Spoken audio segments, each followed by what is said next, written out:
Strategic culture attempts to create a framework which can give answers as to why certain policy options are pursued by states.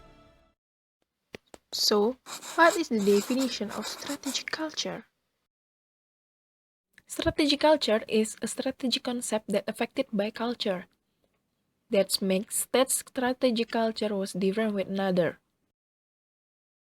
Many scholars give their definition of strategic culture. One of the first scholars who talked about the importance of strategic culture was Snyder. Snyder is the Robert Henry Belfair Professor of International Relations in the Department of Political Science and the Saltzman Institute of War and Peace Studies at Columbia. Strategic culture, according to Snyder, can be best defined as the sum of ideas, conditions, emotional responses, and patterns of habitual behavior that members of a national strategic community share with regard to nuclear strategy. The second is Alastair Ian Johnston. Alastair Ian Johnston is the government James New and Linda New Lane Professor of China in World Affairs. He also mentioned that strategic culture is an ideational milieu which limits the behavior choices. This milieu consists of shared assumptions and decision rules that impose a degree of order on individual and group conceptions of their relationship to their social, organizational, or political environment. The third is Colin S. Gray. Colin S. Gray was a British-American strategic thinker and a professor of international relations and strategic studies at the University of Reading, where he is the director of the Center of Strategic Studies. He is another generation of scholars in this field. In his work, Nuclear Strategy and National Style, Gray defines strategic culture as referring to modes of thought and action with respect to force, which derives from perceptions of national historical experience, from aspiration for responsible behavior in national terms. There are three main approaches to the study of culture and strategy. First, culture viewed as a value-added explanation of strategic behavior. Culture can fill in the gaps of explanation by supplementing theories centered on national interest and the distribution of power. Culture is considered a variable that may influence behavior, but is characterized as secondary to international systemic pressures. Second, culture view as a conceptual vehicle that can explain some, if not all, strategic behavior. Strategic cultures view as an independent variable that explain decision-making on international security as well or better than neoliberalism or neoliberal institutionalism.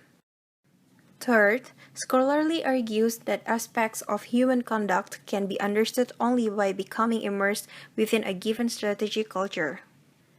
The relationship of culture and strategy is complex, so it is impossible to measure the influence of culture on strategy.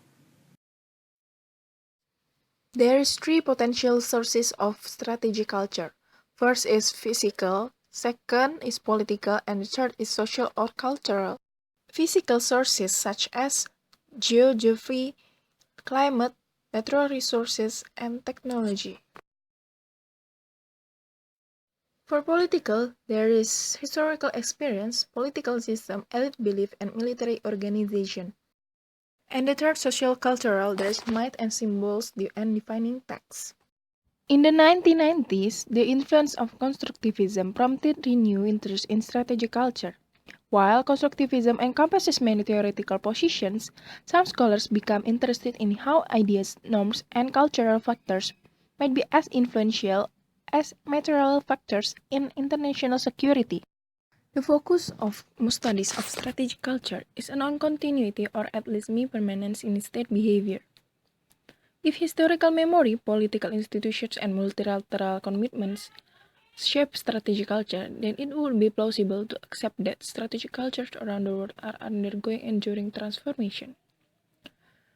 When North Korea conducted a missile test over Japan in 1998 and detonated its first atomic bomb in 2006, for example, Japanese and other Asian strategic cultures were triggered to adapt.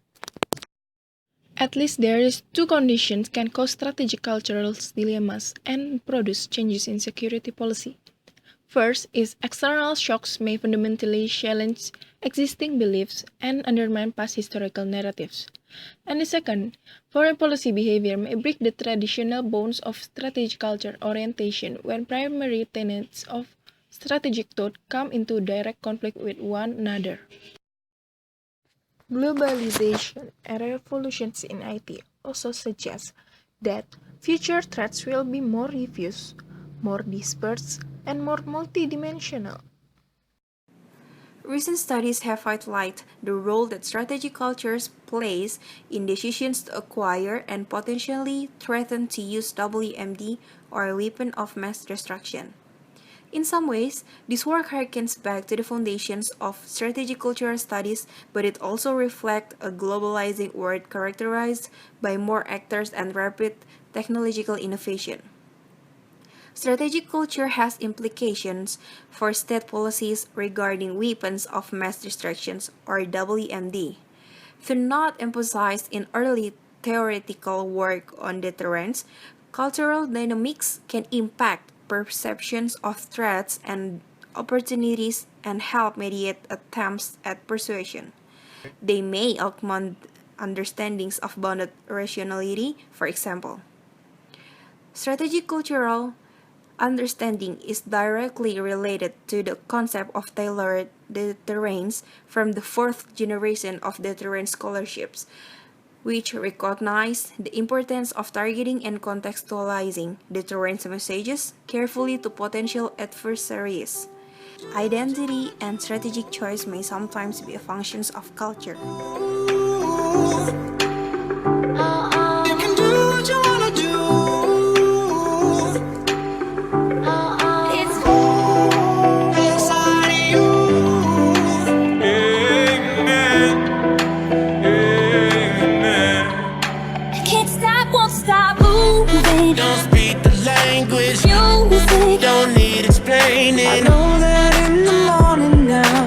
It's gonna be alright. I keep grooving. Do I have to tell you? This music is beautiful too.